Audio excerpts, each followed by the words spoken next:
Hey everybody, this is Mike with the One Stop Co-op Shop, and today I'm doing a playthrough of the new Iceborne set for Monster Hunter World, specifically the Hoarfrost Reach base game. And disclaimer that I was sent an early copy of this one. It's supposed to be nearly identical to the final version of the game, but not quite a final production copy, so there are a few things that could change slightly. And if you like the content on the One Stop Co-op Shop, consider supporting us through Patreon. You get early access to our videos and exclusive videos every month you can't see anywhere else. You can also listen to our podcast for reviews and design discussions, or join the conversation and say hi on our Discord. So the main reason they sent this to me is because, number one, the pledge manager is about to close for it if people still want to try to pick up a copy. So hopefully this video will be helpful in you making that choice. But also, kind of like with Dark Souls, Steamforged Games have changed up some of the core fighting rules for this release. And except for a few cards you'd have to proxy, they seem pretty back-portable to the other sets of Monster Hunter World. So I'm going to really focus on those. And it's really all in the hunting phase where you're actually fighting the giant boss.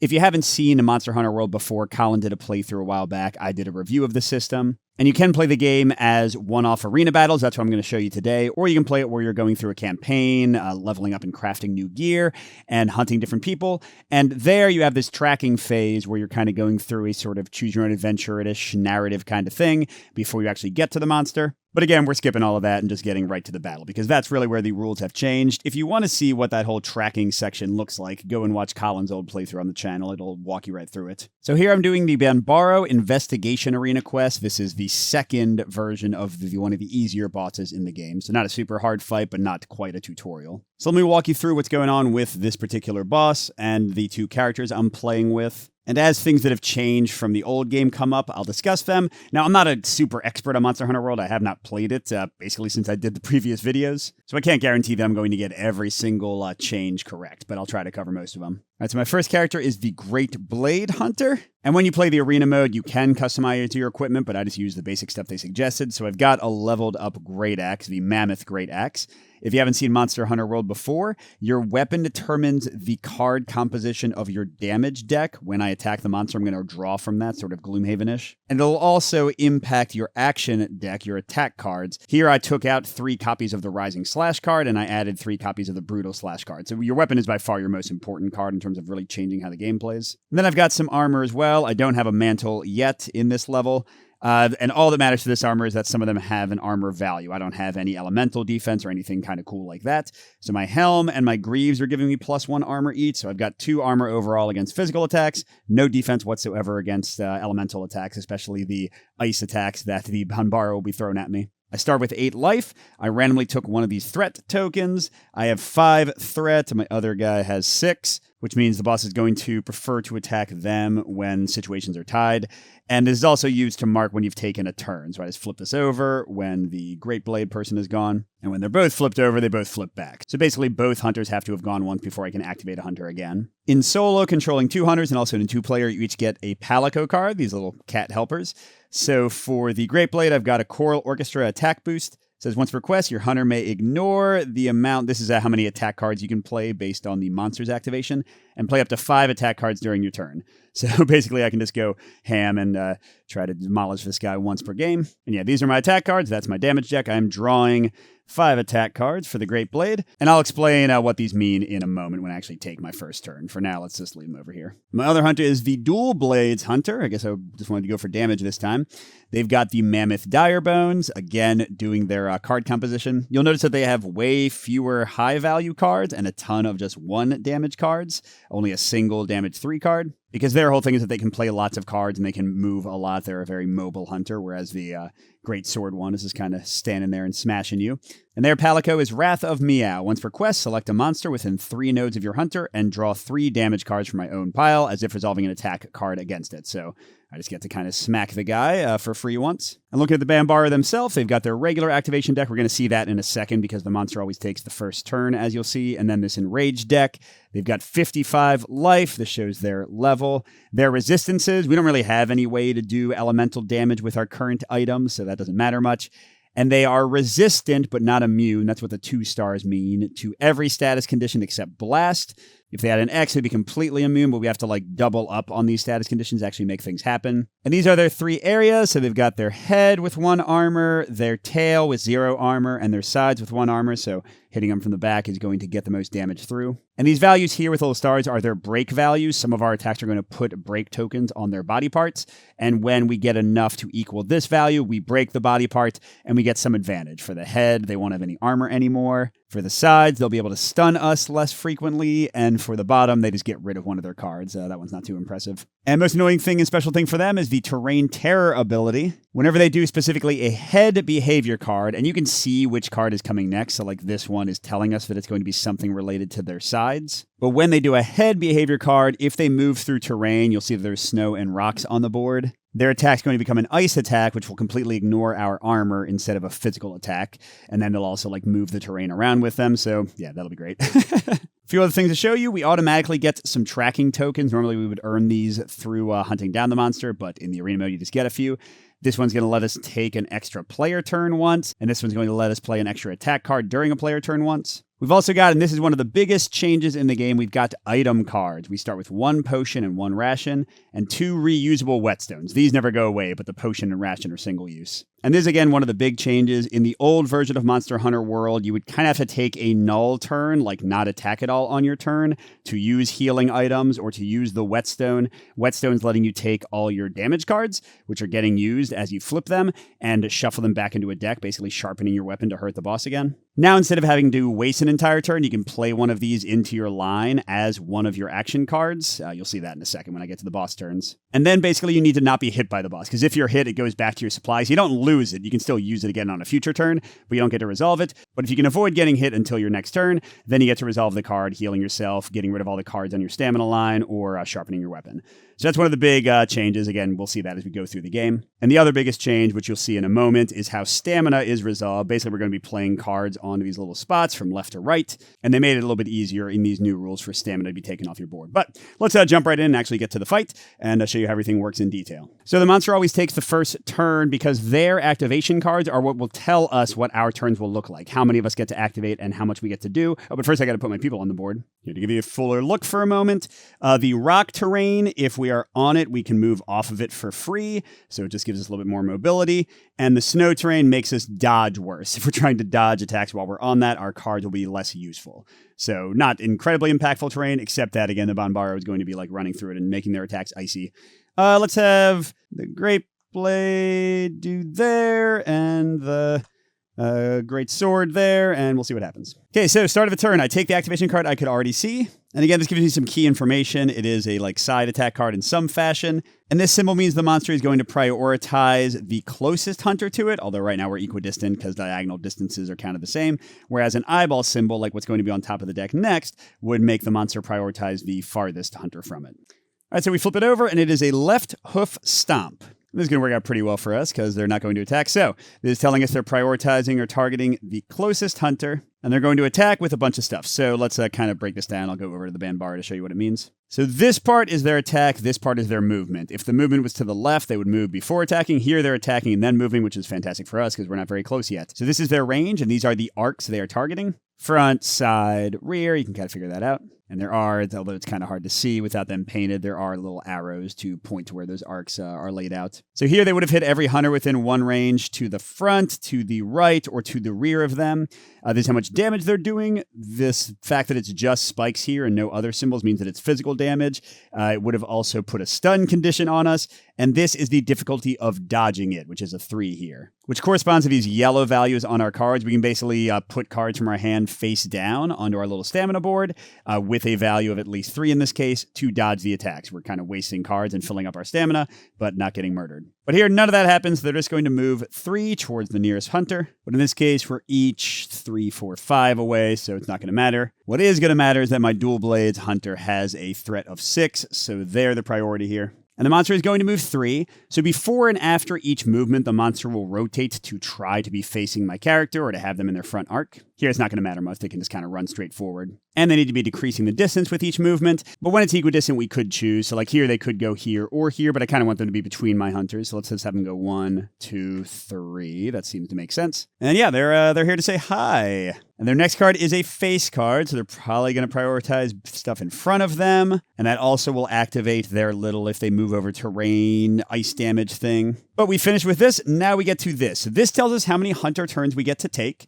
And since neither of my hunters have activated, it can be either of them. This tells how many attack cards they can play. So one hunter going twice. And let's go ahead and have the dual blade hunter go first. They're a bit more mobile to maybe like get out of the front arc after moving.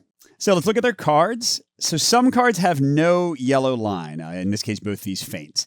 These cards you just play and then discard them. They still count as one of the 2 cards I'm allowed to play, but they don't fill up your stamina board. The 0 up here shows it's a level 0 card. Let's see. This is one of the cards my weapon added to my deck in replacement for other cards of Forceful Spin, but all the rest of these are starting cards. This again is the agility symbol, useful for dodging, and also as a free action, not using up one of your actions, you can place cards face down to move equal to the agility value. So like if I want to kind of get out of dodge more.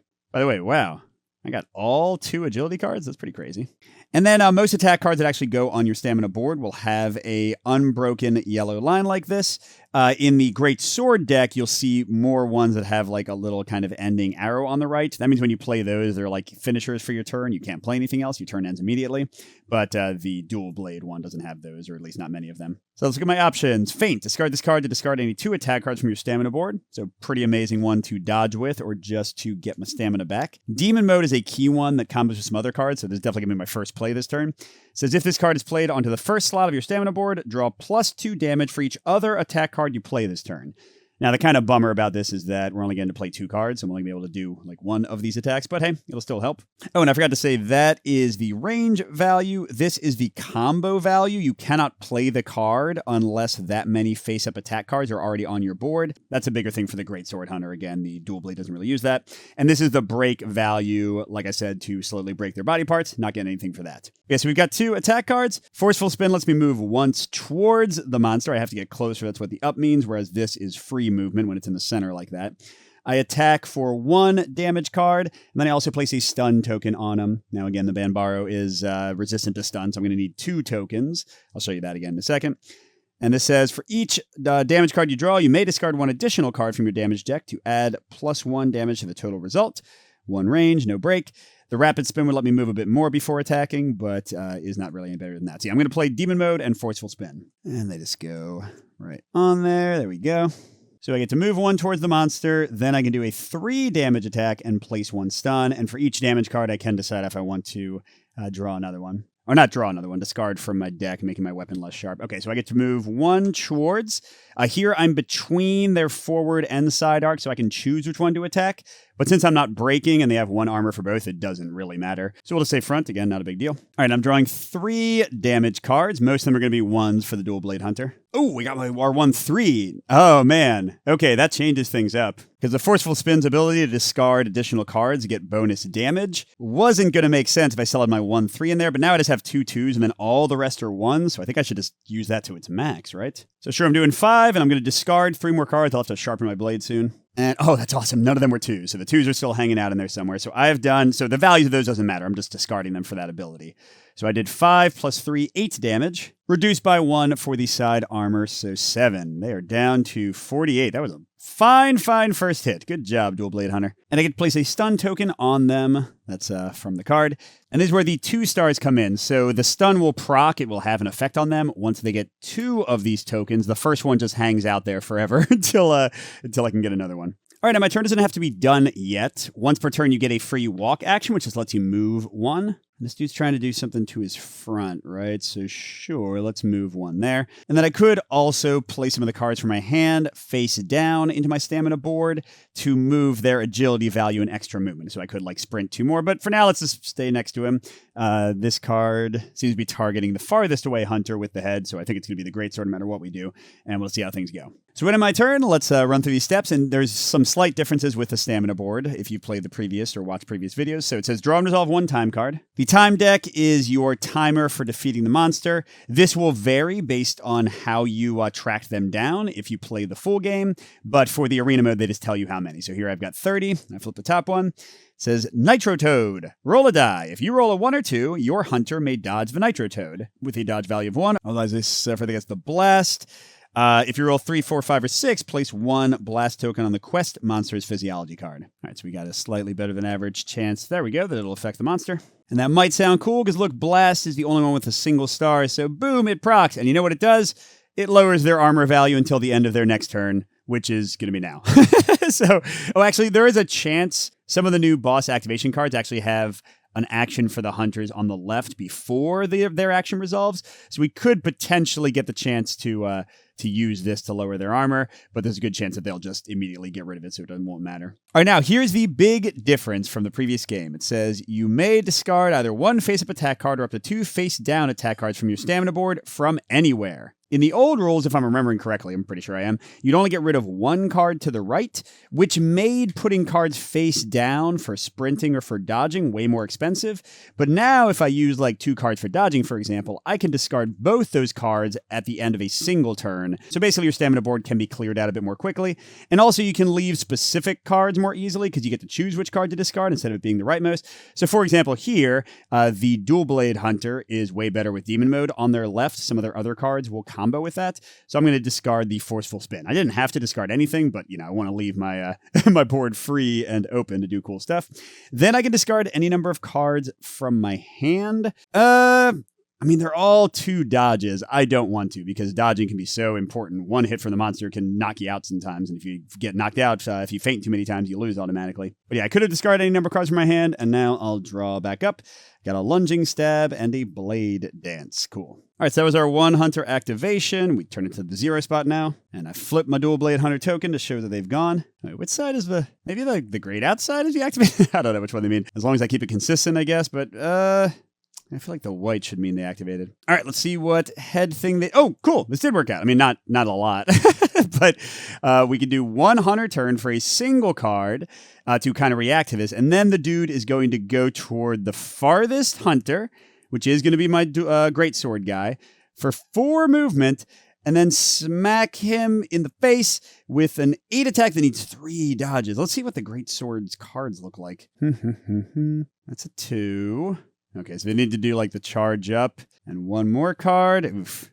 Kind of seems like it might be better if I had them fighting the Dual Blade one because they have more easy dodging cards. Oh, which I can do actually pretty easily with this activation. So I can have our Greatsword friend just walk right up, and now they're equidistant, which means they're going to go for the higher threat, the Dual Blades. That'll work out great. But they can only play a single card, so let's see. Charge up. Playing this card, doesn't count toward the maximum allowed by the action limit. The next damaging attack card you play this turn gains +1 break. At the end of your turn, you may discard this card. Oh, this is great in every way. So yeah, I really don't want to dodge with it. Okay, Greatsword block. If attacked by a monster, you may discard this card to gain +3 physical defense for the duration of the behavior. Wouldn't help if he's doing, water stuff, but that's still pretty good. True charge slash. This is the ending symbol I was talking about. Once I play this, I would have to end my turn. So 2 damage, and this one requires 2 face-up cards already be on the board. If this card is played onto the 5th slot of your stamina board, draw +2 damage. Wow.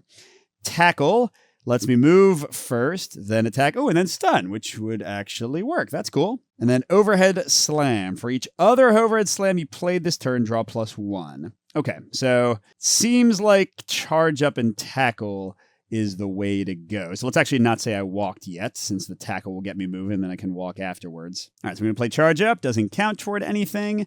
And then I'm going to play tackle. So I can move, I can attack for 1, I'll stun, and then I'll get to do 1 break. So the 1 move will get me there. I'll say I'm attacking so when I break the front, they have less armor, but when I break the side, they're going to stun me less. Let's start hitting the side. Now, I might not do any damage. Yep, 1 damage blocked by 1 armor. Oh no, not blocked by 1 armor, because the blast is still a defect. Yay, so I actually got 1 damage through. And then I think for my second move, I'm going to go up onto the rock, because I should be able to kind of control how the Banbaro runs around this turn, and it should put me in a good position for my next turn. So I can move off of that for free, not going to yet. All right, do I want to discard any of these? All right, and do I want to discard the charge up for free? I think I do. Sure. Because then I can clear out my board. Like, yes, it's going to mean it's harder for me to get to the true charge slash, but maybe I'll get a whole bunch of overhead slams at once. And actually, to that end, let's discard everything except the overhead slam and draw back up to a hand of 5 and get no more overhead slams. That's cool. That's cool. And by the way, the Banbaro is stunned now, which means, very nice, their dodge value for this card is a 1 now instead of a 3. So going to be easier for them to dodge. So yeah, they are targeting the farthest hunter. They're tied, so they're going after the dual blade. And importantly, they're going to do the full 4 movement toward my dual blade hunter, regardless of how far away they are. And when they move on to him, he's going to have to move. So let's kind of show you what that looks like. So it'd be 4 movement. He turns to face him. First move. Now, normally you'd have to jump for free. It doesn't take any stamina. It doesn't take any movement. You'd have to jump for free into one of the nodes in the monster's front arc. Now here, he can jump wherever he wants because there are no nodes in the monster's front arc. So he'll go to right here. So that was 1 move. 2 move, 3 move, and 4 move. And yeah, let's actually be here. That way we've got some nice, easy chances. If we can dodge this giant tail in the way. Oh, and he should be facing toward. Oh, actually, let's go here to make the rear a bit more accessible, I guess. Yeah, the monster tries to hit me for 8 damage. They didn't move through any terrain, so even though this is a head activation, they're not using their terrain ability to make it water. So it'd be 8 damage with a dodge of 3 usually, but it's only 1. 1 range directly in front of them.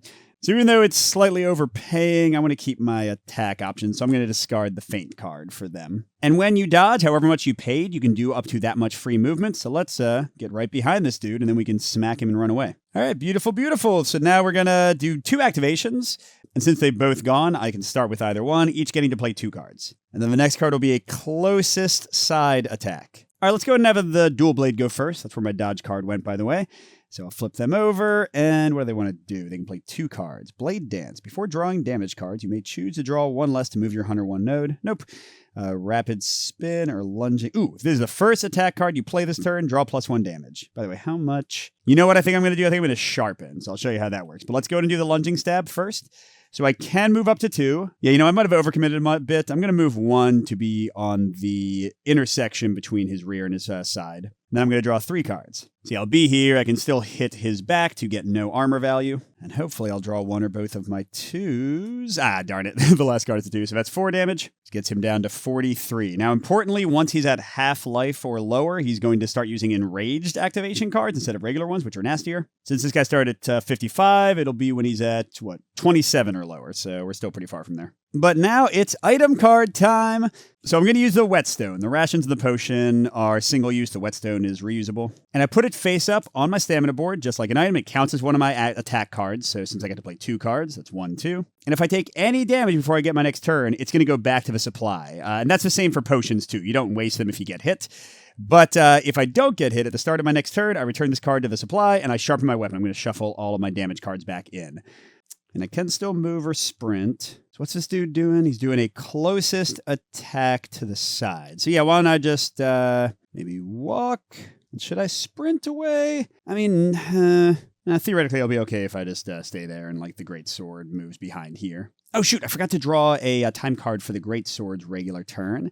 Let's discard this card. Okay, so that was the Great Swords. Now this is the dual blade for the turn I just took. Paratoad. Uh-oh. So I have to roll again to see if I get paralyzed or they do. They're resistant to paralyzing, and I don't have anything that causes it, so hopefully it's them. Yeah, it is. So it's probably never going to affect them, but at least it didn't affect me. And then I can do up to 2 face-down cards or 1 face-up card.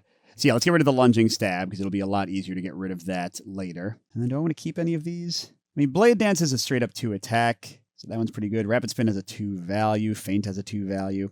So let's get rid of Rapid Spin, maybe, and keep Blade Dance. Oh, we got another Demon Mode. I forgot I had 2. And here we go. Here's one of the ones that combos. If Demon Mode is currently on your first slot of your stamina board, you may discard this card after resolving it. So a 3 damage card that doesn't stick on your stamina. Friggin' great. And yeah, between like feints and that kind of stuff, you can see that it's not too hard for the dual blade hunter to keep their board pretty clean. Okay, Greatsword's also going to go with 2 cards. Let's do the... Actually, we don't even need to use our free walk yet. We can just move for free from the rock. Then we can play 2 cards. Ooh, Brutal Slash. There's another level 1/1. There's another one that lets me discard cards that deal extra damage. Jumping Slash is better on the 5th slot. Overhead Slam, I want to wait for other Overhead Slams. I can't play True Charge Slash because I don't have enough cards to go with it. And I want to get it on the 5th slot anyway. Yeah, I feel like maybe I shouldn't be getting rid of cards as much. All right, let's do like I guess I can just do the overhead slam, because their attack deck is still very full. Well, let's start with the Brutal Slash. Oh, what did I get a break token on? I got a break token on the side before. And this time I'm attacking in the rear with no defense. I'm getting 2 cards to start. Whoa! Okay. Kind of like with the other guy. I'm definitely going to discard 2 more cards to get +2 damage because I have 4 2s and 2 3s. So chances of me drawing the rest of them are kind of low, right? So don't whammy me. Oh, come on. All right, so those were only +2. So I'm still doing 7 damage total. That's awesome. I just might want to sharpen soon because those are all my best cards. All right, so they're at 36. And again, 27 is the magic number where they get really mad. All right, and then I don't know if I don't really want to play the overhead slam because it's going to be so much better later. You know what? I'm going to do a whetstone, right? And just maybe try to dodge if the guy attacks me. Because both my 3s are gone. 2 of my 2s are gone. It seems like a good time to sharpen already. All right, I'm not going to move. I'm going to stay where I am. Threat shift. Ooh, all players pass their hunter token to the player to the left. So now the great sword will have the threat advantage. Disadvantage, however you want to call it. And then I don't want to discard the Brutal Slash. I'm realizing I should keep some cards, because this way I can play like 1 regular card and then play something like this Jumping Slash or True Charge Slash. I want to keep the overhead slam. I'm going to get rid of the block again. And I'm gonna get rid of both of these. I still want to like dig for just. I don't know if there's how many copies of Overhead Slammer in this deck, but I want to get a bunch. Ooh, okay, I got 2. That's something. Another charge up. That's a good one. And a Jumping Slash. Okay, that's pretty neat. All right, that's it for my activation for the head smash. Let's see what this guy does next. Right hoof stomp. He's doing the electric slide or whatever that thing is called. Oh no, he's gonna move toward me first. Okay, so he is targeting the Greatsword Hunter like I wanted. Oh, it's a pretty expensive one to dodge, but we're going to try to do it anyway, and then only one of us is going to activate afterwards. All right, so he's 3 movement forward. So 1, I can go anywhere. If I go back here, I think that's probably the best. 2, and 3. I just want to keep him away from any of the terrain. Okay, he's hitting front, right, and back. He's going to stun and do 6 damage. Oh, this is the thing that the breaking would stop the stunning from these. Unless I dodge 3. Oh, well, you know what? This is going to let Jumping Slash go off pretty easily. So I guess I'll dodge my charge up for 2. And I don't want to get rid of my overhead slams. I guess my tackle. All right, there we go. So I dodge. And I can move up to 3. Now, there's another head attack. And one of us is about to activate for 2 cards. So, like, I could have him dodge the 3 behind and then hit the guy again. But the dual blade really needs the whetstone to go off. So if, like, this guy gets hit by the next attack, it's not the worst thing in the world. Although the dual blade can probably prance out of here pretty far. What if I, like, run my butt really far away? I don't know. It might be a bad idea, but sure. Let's do 1, 2, 3. And we'll see what happens. All right, so I'm going to have the dual blade take the 2-card activation. So whetstone fires off, goes back to the supply because this is reusable. And we get to sharpen our weapons. We can actually attack effectively again. All right. Oh, I want to do the 6-fold slash. And this card is played into the first. No, so I can't demon mode again unless I get rid of the old demon mode. Yeah, it'd be pretty tough to do at this point. Oh, I've got feint. But I can only play 2 cards. So yeah, let's move off and do the like 6-fold slash and then blade dance, I think, right? And just do maximum damage. So I'm gonna walk up another rock so I can run away again. I'm gonna play 6-fold slash. Do 3 damage and immediately discard this card. It still counts as one of my 2 plays, but that's great. And I'm hitting the rear, so no armor. And okay, that's more average, 4 damage. And then I'm going to do Blade Dance actually on the board for 2 more. 2 1s. Where's my 3? So guy's down to 30, very close to being enraged. 3 more damage and he'll start doing the nastier deck. But you'll notice I'm saving my good stuff, my Palicos, until they're enraged so I can like hit them really hard and try to finish them off. All right, let's draw a card. Guys, if your hunter moves 1, 2, or 3 nodes, you can't end movement on the node you started on. Well, I want to be closest to the guy, so I'm not going to go too far. I'll go like right here, I guess, and then just maybe stay there and not use my walk. Oh, it's too late to walk. I already geysered. Never mind. And then again, as we see, not much point in keeping cards on this guy's board. I don't think I need another demon mode. I mean, unless I use feint to get rid of the first demon mode, but that would cost me a whole card play. I'm actually going to discard all 3 of these, I think. Try to get to some more like demon mode triggering nasty cards. Ooh, Brutal Strike is a 3 dodge all by itself. That's pretty good. And when Lunging Stab, it gives me +1 if I play it first. Good hand. All right, well, now let's see what fun our friend has planned. Right Horn Sweep. Oh, that's pretty easy to dodge. I'm only going to get 1 activation, though. So he's moving 3 towards the closest, so it's going to be another 1, 2. I don't want him to move onto the rock, because he would get to do his little power. I will go there. 3. Oh, and then he turns toward me. And then, yeah, we're just going to dodge again. No reason not to. Especially since now we'll have 2 cards face down. Circle Slash. You're not anything special. Get out of here. Let's see. I can move 2 away, and the next card is going to be a close attack. Gosh, I definitely made him go too far away.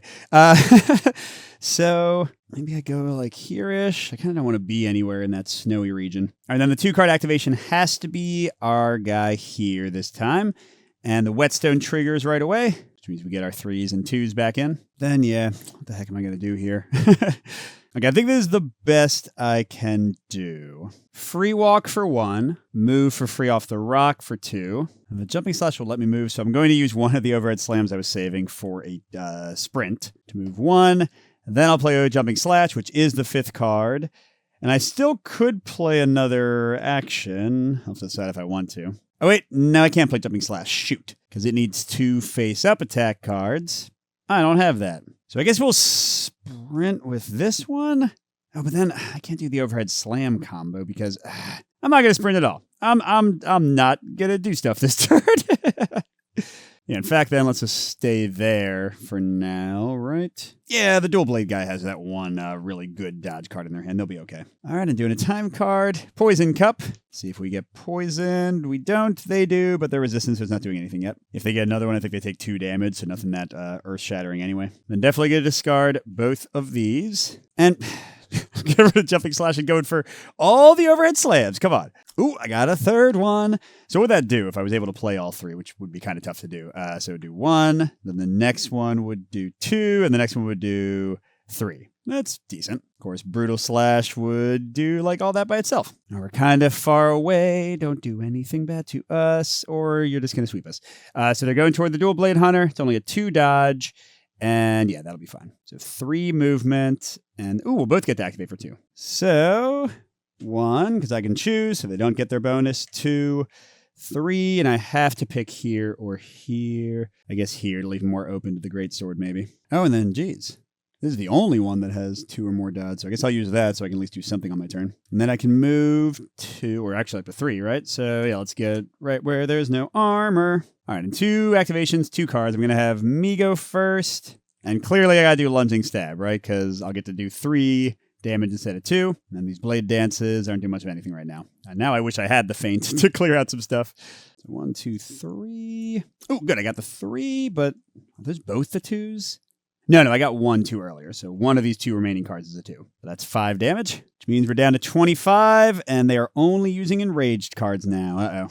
I mean, hey, we haven't been hit yet, so I don't feel too bad about that.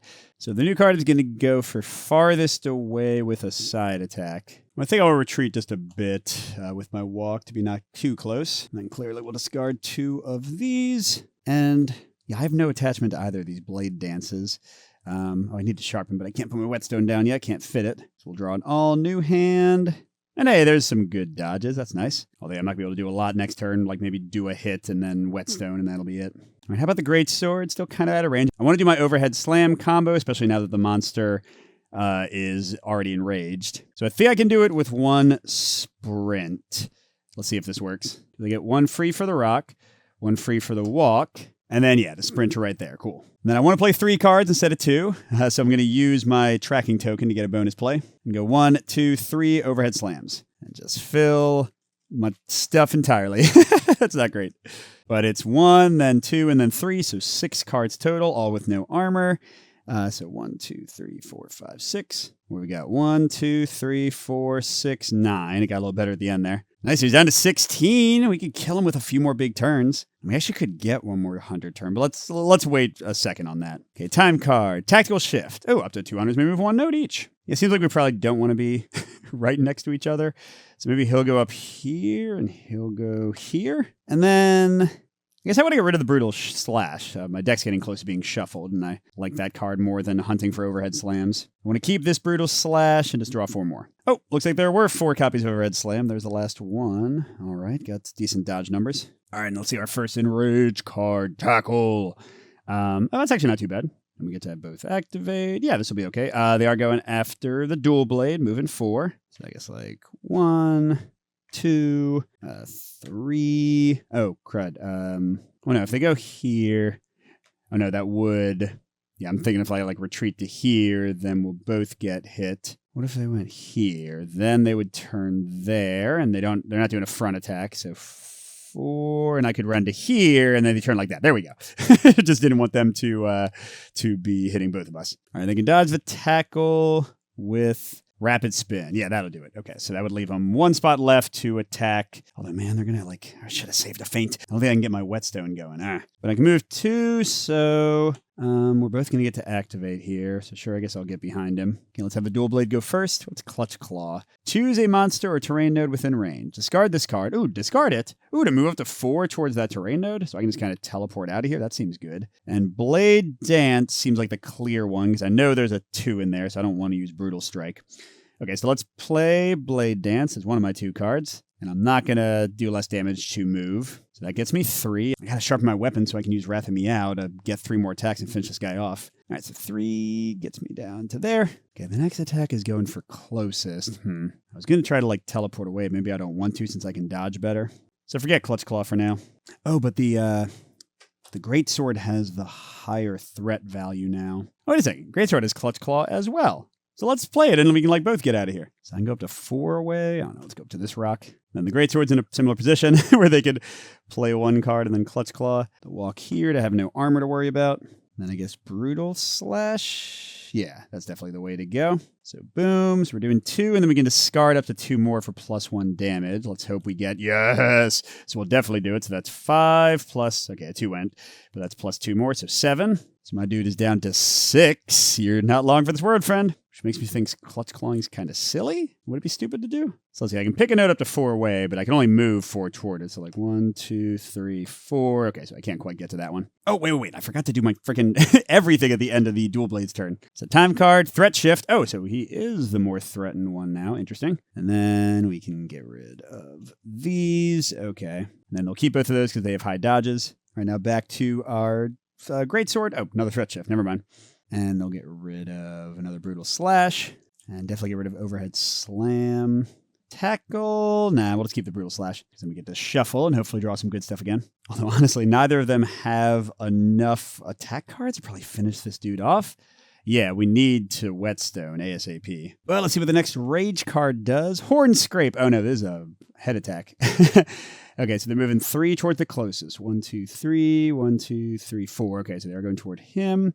And they are going to pick up, is the terrain they move off of? No, it says moves on to. Okay, so they're picking up that one. 1, 2, 3.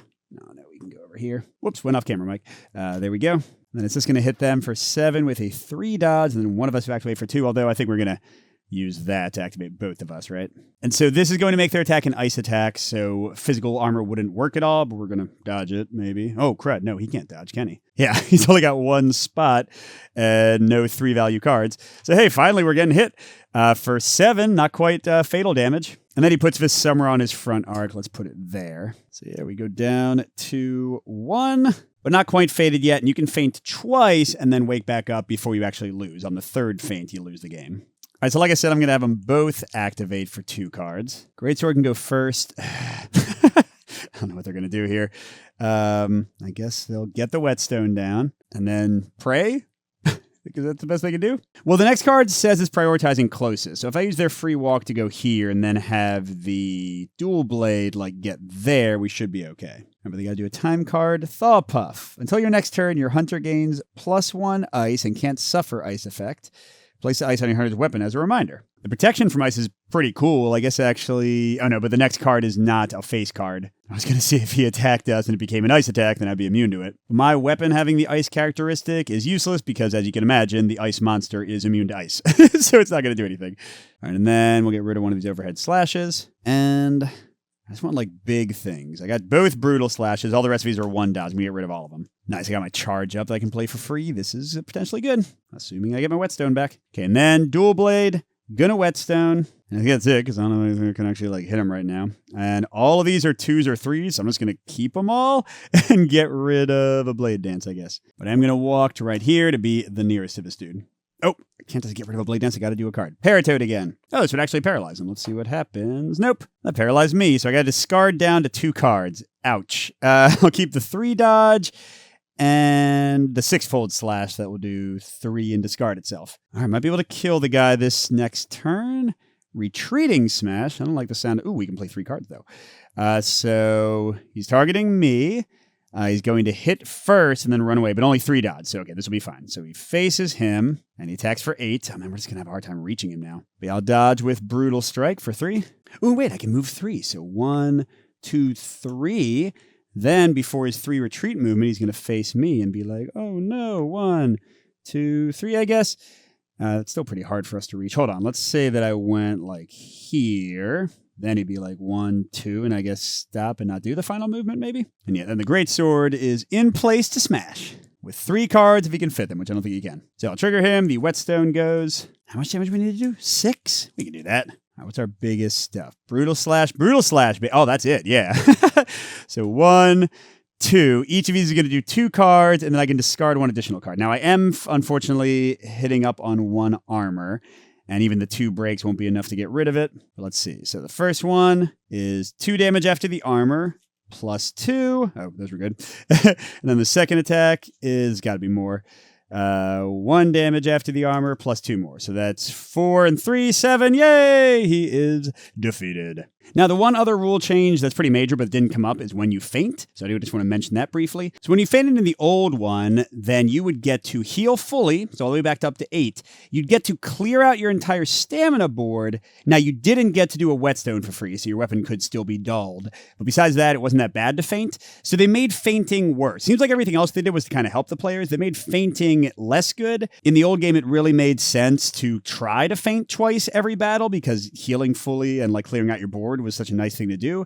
So here, I guess they want to make fainting suck more. So what happens now when you go down to 0 health is you don't get to get rid of anything on your board for free. You don't get any health back except for 1, so you're in danger of fainting immediately again.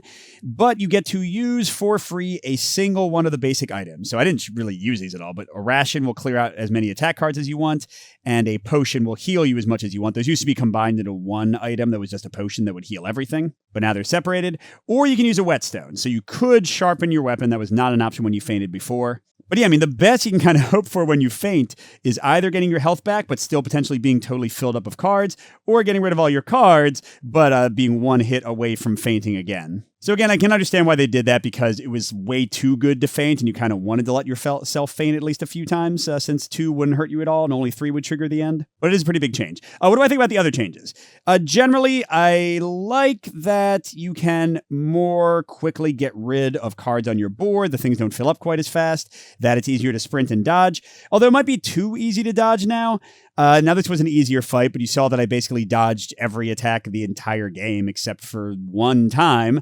And that's because I could, dodge with like 2 cards and then clear them both out my next turn. So maybe it's a little too easy to dodge. But as for the items, overall, I like this change a lot because in the old game, you would have to take a turn where you couldn't play any attack cards.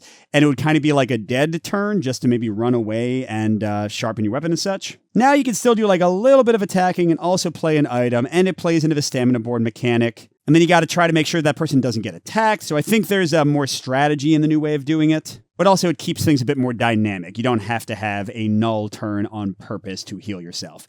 Now, is separating the potion and the ration out too harsh? Is the feigning change too harsh? Possibly. But I mean, I dominated this fight like easily. So, maybe things need to be a bit more harsh. I don't know. But overall, I think the changes are generally for the better. It's still not my favorite game out there. It's pretty fun, but maybe not my favorite boss battling game. There's a lot of really good ones. But I'm glad I got to try it out, and I do think the changes are generally for the better. So if you're already a fan of Monster Hunter World, seems like this is a good one to pick up. Or if you can just proxy the item cards, I think you should be able to backport these rules very easily. And if you've never played the game before, and you want something that's, a little bit more straightforward to play than your Primals or your Oathsworns, some of the, I think, higher quality, but also, kind of more bloated and harder to table boss battling games, then this is one worth trying. And I think as of the posting of this video, the Pledge